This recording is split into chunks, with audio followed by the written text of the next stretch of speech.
جن کے پاس آپ کے برے حالات یا تکلیف میں حال احوال پوچھنے کا بھی وقت نہیں، اگر انہیں آپ اپنی خوشیوں میں شریک کریں گے تو اس سے بھی انہیں ذرا فرق نہیں پڑے گا، بلکہ وہ آپ کو مزید کم تر جاننا شروع کر دیں گے۔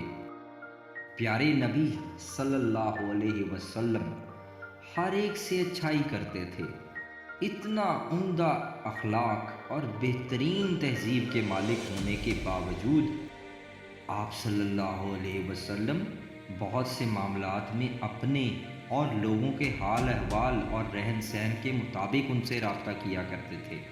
سورہ الحجرات میں اس تہذیب کا بخوبی ذکر ہے کہ جس میں اپنے ذاتی آرام کا تقدس، دوسروں سے ملنے ملانے کا طور طریقہ اور دعوت پر آنے سے متعلق ہدایات دی گئی ہیں۔